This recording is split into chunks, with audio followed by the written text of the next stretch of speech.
एक साधव के 4 कन्या थीं, एक से बढ़कर एक सुंदर। एक दिन चारों नदी पर नहाने गई थीं। तभी देखा, एक राजा घोड़े पर बैठ नदी किनारे से जा रहा था। जाते जाते कुछ सुन वो कौतूहल में भर गया। बकुल पेड़ की ओट में हो गया। बड़ी कन्या बोली, राजा के रसोइये से ब्याह करती, अच्छी अच्छी चीजें खाती। मझली बोली, मंत्री से ब्याह करती तो अच्छी साड़ी पहनती। उससे छोटी बोली, कोतवाल से ब्याह करती तो किसी से न डरती। सबसे छोटी, सबसे सुंदर बोली, राजा से विवाह करती, राजा पटरानी कर रखता, कभी दूर न करता। राजा ने सब सुना। महल में लौटकर साधव को बुलाया, सब बताया। जिसकी जो इच्छा उसे वही विवाह कर दिया। खुद छोटी से विवाह कर पटरानी बना, चैन से रखा। अन्य विवाह कर वहां दासी बन रही। कहा है, यह मन सोचता जो समय पर पाता है सो। सबकी मन की इच्छा पूरी हुई, पर तीनों बहनों का मन फीका पड़ गया। छोटी बनी सबसे बड़ी, पटरानी, हम उसकी नौकरानी।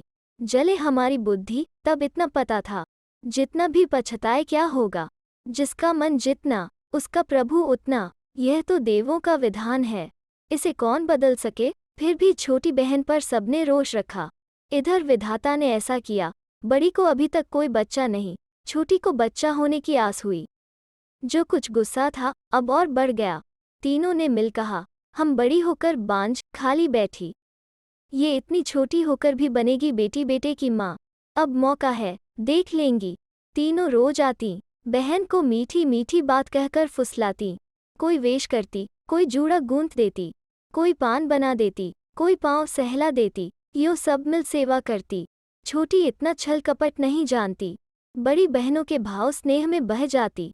उन्हें छोड़ती नहीं, कहते हैं दुश्मन कहाँ, माँ के पेट से। छोटी उनके नेह में पागल हो रहे। बैठ चिंता करती, कैसे इस महल से इसे विदा कराएं।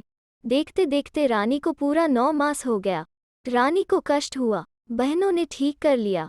पहले जाकर जच्चा घर पहुंची, वहां से दाई को विदा किया।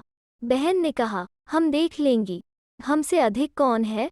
किवाड़ बंद कर लिए, रानी की आंख पर पट्टी बांध दी। रानी बोली, बहन, पट्टी क्यों बांध रही।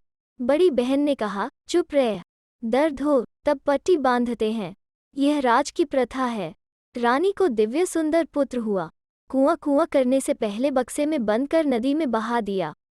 बक्से में से बंदर का बच्चा निकाल रानी के पास रख दिया। दासियों ने हुलू ध्वनि की, कहा, अरे देखो, रानी ने बंदर के बच्चे को जन्म दिया है।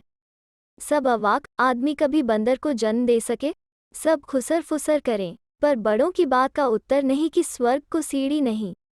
राजमहल की बात, मुंह खोले सिर कटे।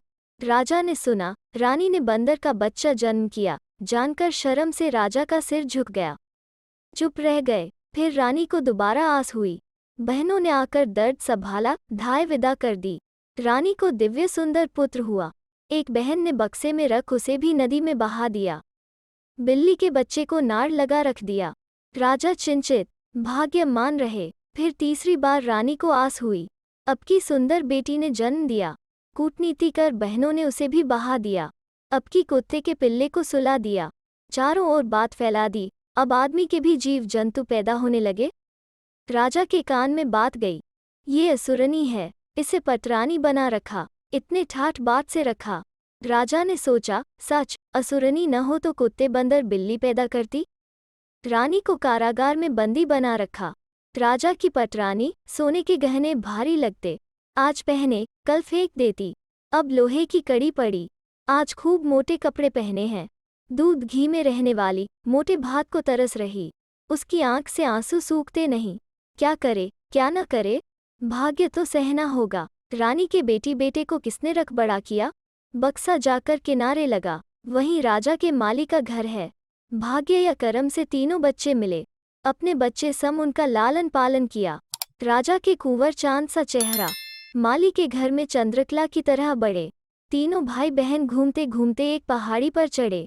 एक झरना बह रहा था, वन कहाँ से कहाँ तक फैला है। झरने के किनारे घना बरगद का पेड़, उसके नीचे ऋषि तप कर रहे थे। उनकी 12 हाथ की जटा, 5 हाथ का नख, 4 हाथ की नाक, गले तक ऊंची बांबी, तरह तरह के फल लता खिलकर झर रहे। कई जीव जंतु फिर रहे, तरह तरह की चिड़ियाँ, एक 7 वर्ण पक्षी ऋषि के पास बैठा। देखकर बड़े भाई को पसंद आ गया। जाकर पक्षी को पकड़ा, वो पत्थर हो गया। छोटे भाई ने भी वैसे ही किया, वो भी पत्थर का हो गया। अब कुंवरी अवाक, अकेली, वन में डर लगा। कोई उपाय न देख ऋषि के पास जा चरणों में गिरी, रोने लगी। विकल देखकर ऋषि ने कहा, जा झरने से अंजूरी पानी लाकर उन पर डाल दे, बच जाएंगे। सब जाकर पक्षी के पाँव में गिरना, वो तुम्हारा बहुत उपकार करेगा। कुंवरी ने वही किया। भाई जाकर पक्षी के पाँव में पड़े। पक्षी उड़कर कुंवरी के हाथ पर पड़ा। कुंवरी ने सहला दिया। पक्षी ने कहा, तुम इस वन में रहो, मैं सहायता करूंगा, कोई विपद न हो। यहाँ के सारे जंतु मेरे कहने में हैं, बुलाकर समझा दूंगा। वो देखो बरगद के पेड़ के नीचे घर है, वहाँ तुम रहना, वहाँ कोई अभाव नहीं, जब जो इच्छा हो खाना पहनना। कुंवर कुंवरी मजे में रहते। पक्षी उनका ध्यान रखता। बाघ सिंह सियार सदा घेरे रहते।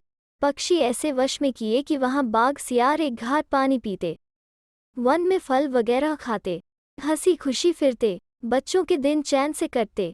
एक दिन राजा शिकार पर वन में आए, फिर रहे, पर कहीं खरगोश तक न दिखा, चिड़िया की बोली तक न सुनी। राजा थककर पेड़ तले बैठ गए। तभी कुंवर खेलते उधर निकले। वन में ऐसे सुंदर बालक कहाँ से आए? राजा अचंभे में भर गया। देखते देखते राजा को रोमांच हो गया, आंखें बह चलीं। दोनों को पास बुलाया, गोद में बिठाया। किसके बेटे हो? पूछा तो कहा, हम माली की संतान हैं। वन में एक पक्षी हमारा साथी है, उसने घर बार देकर सुख से रखा है। माली के चांद से बेटे, पर मेरे भाग्य में कुत्ता बिल्ली। सोचकर राजा दुखी हो रो पड़े। राजा का दुख देख उन्होंने समझाया।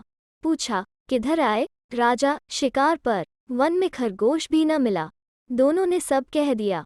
राजा, तुम घर चलो, तुम्हारी बहन को देखूंगा। सांझ ढल रही, आज तुम्हारा मेहमान होऊंगा। बच्चे राजा का हाथ पकड़ घर ले आए।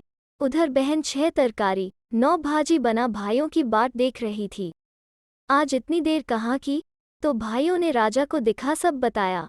बहन ने पानी लाकर रखा, पाँव धोए, जगह ठीक कर खाने पर बुलाया।